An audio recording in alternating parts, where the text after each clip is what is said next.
ce programme s'adresse à un public de tous âges, mais déconseillé aux jeunes enfants.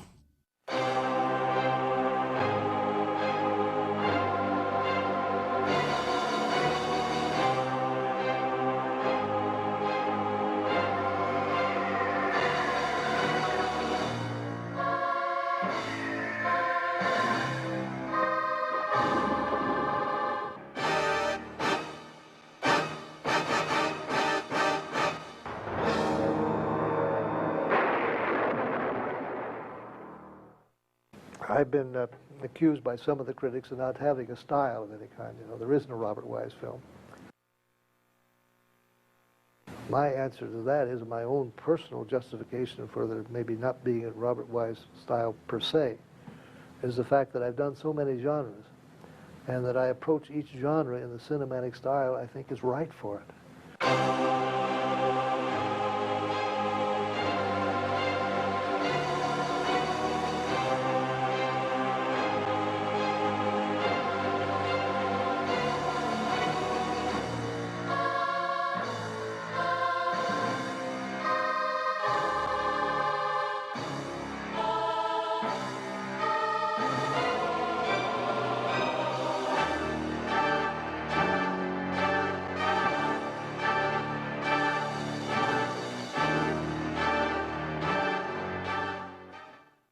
Luton had made, and Jacques Tourneur had made, The Cat People, which was very, very successful for a small $150,000 picture, something $125,000 cost in those days. And it grossed $1 million or $2 million, so it made a lot of money. So the studio kept pushing Luton to make something that they could call Curse of the Cat People. And this would be the last thing a man like Luton, with his sensitivity and taste, would want to do. And he kept stalling him, and kept stalling him, and kept stalling him. And finally, he twisted his arm so much, so he sat down and cooked up this story. Rather than being an all-out horror story, is a very interesting story in child psychology. And yet it could be called Curse of the Cat People because he had Kent Smith in it, and the girl, and Simone, so he had people from the first picture in. So that was his way of answering the studio, but not giving him the real kind of horror film they wanted, although it had scare sequences in it. But you must promise never to tell anyone about me. Not even Daddy or Mommy? No. This must be a friendship that only we shall have. Why, Daddy, you know my friend, too. You couldn't know this woman. She died before you were born. Oliver, please, let's not go on with this. The child's trembling. If that child comes here again, I'll kill her. Yes, I'll kill her. Mrs. Farrell! Mrs. Farrell! Mrs. Farrell! Oh, little girl. I have to hide you. I'll have to hide you, little girl. My little girl is in her room, waiting to kill you. We mustn't let her find you.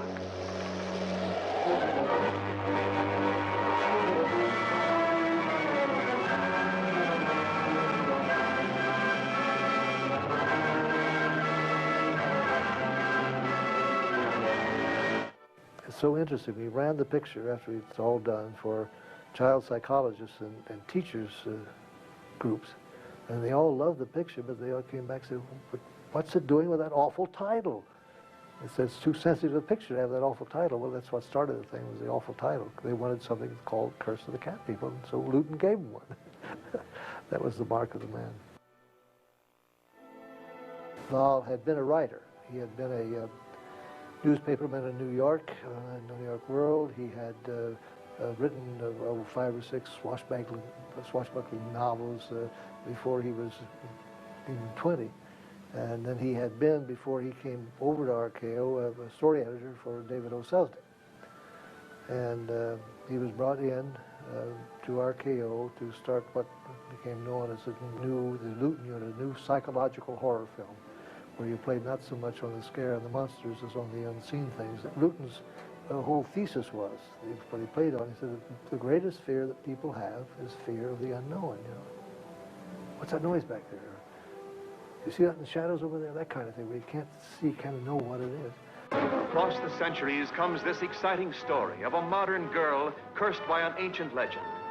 The legend of the Cat People. Women whose kiss means death. whose love turns them into vicious, snarling beasts of prey.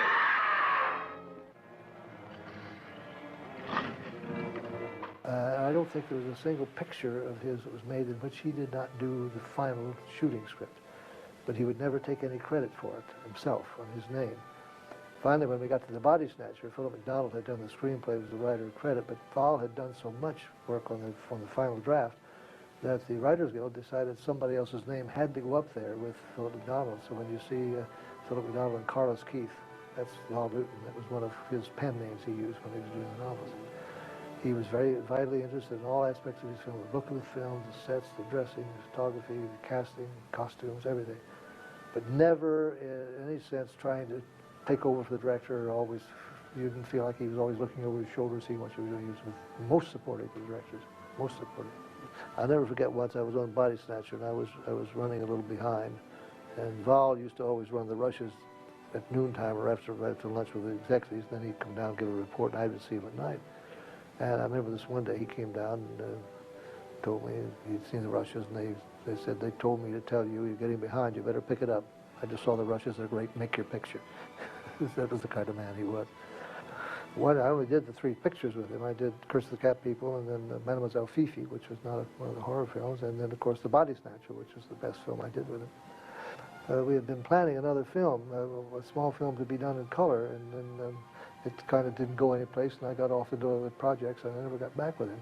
Val had created such a niche for himself there with the snake pit, as we used to call it. We all had our offices downstairs, and his offices were upstairs in the C building, and we would call ourselves a snake pit. It was a very communal, warm feeling. We used to go up and sit around the office and smoosh, and it was just a lovely little unit. He loved that, and I think it contributed very much to the success of the films that he did. But like most things in Hollywood, people felt, you know, you got to move up, you got to get up to pictures. And his agent particularly was saying, well, you've done it now. You've established yourself, because he had established himself nationally. He got written up on all the national magazines, and he got created quite a reputation for himself. But he kept being urged by the agents, I think, more than his family, or maybe a few friends too, that saying, you've got to get up into A pictures now.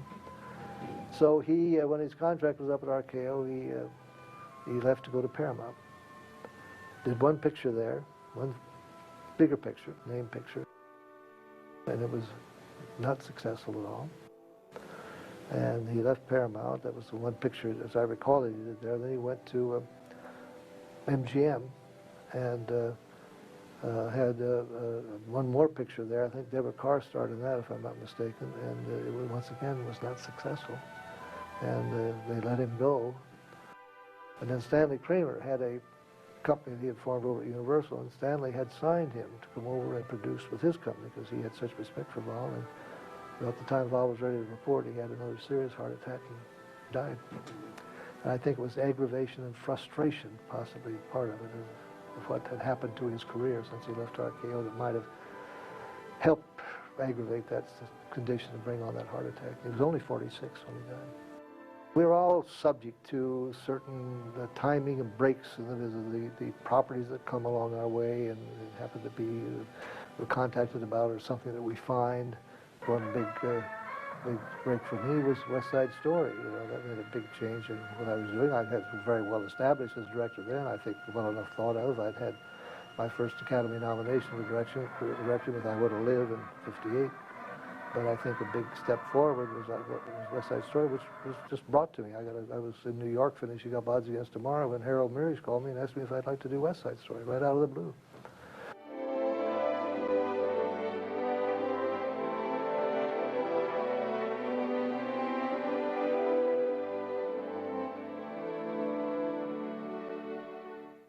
I was editing a sequel to Cat People, Curse of the Cat People.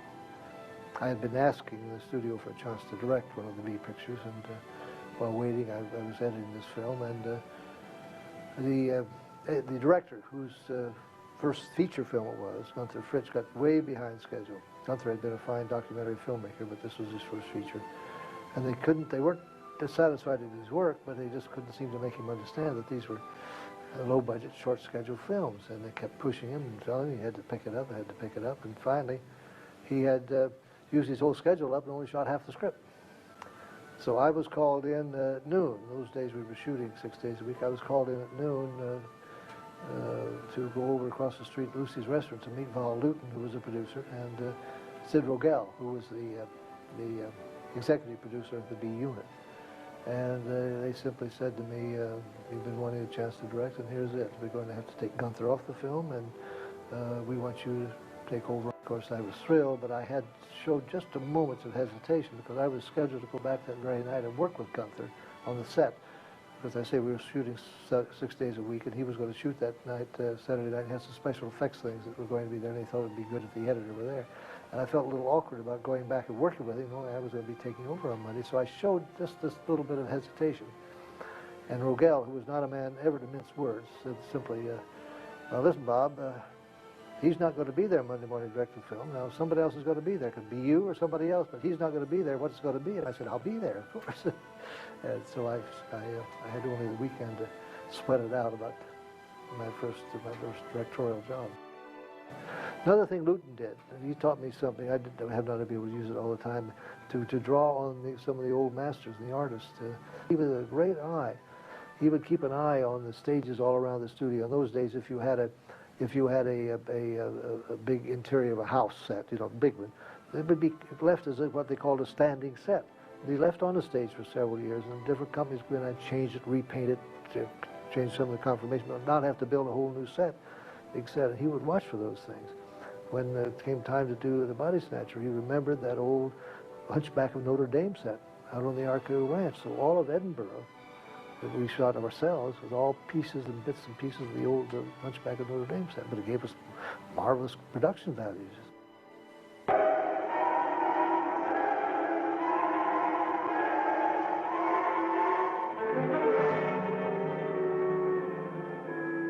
You and I should work together. You mean we would sell the bodies to the doctors together? To dig them up? There'll be no digging. The kirkyards are too well guarded. We will, so to speak, burk them.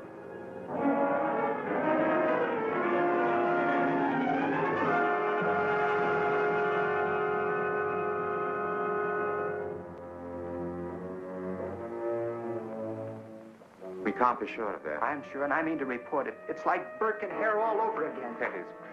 Grave robbing is one thing, but this is murder. You ordered this subject, received it here and paid for it. That makes you a party to murder. You must leave this house. I can't do that. You heard McFarlane. Save yourself, Master Fettes. Look at McFarlane. Gray, I must be rid of you. You become a cancer, a malignant, evil cancer, rotting my mind. You'll never get rid of me, Toddy.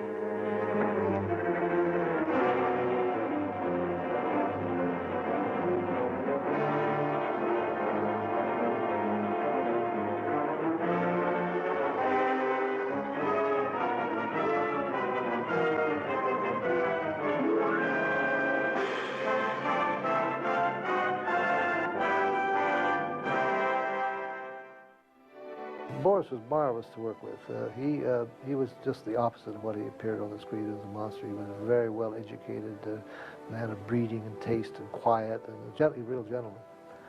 He was so eager to do this film because he felt it would be a chance to show that he was an actor, not just some kind of a monster man. And he had those marvelous kind of duel scenes with Henry Daniell, who played the Doctor and one of the finest character actors we had at that time in Hollywood. And Boris realized there was a chance maybe for him to show he could hold his own with somebody like Danielle. So he was just all out for the film and worked like mad for it. And I think came off beautifully, not just as the grave robber, but as holding his own with Toddy, with the Doctor in those scenes that they had together.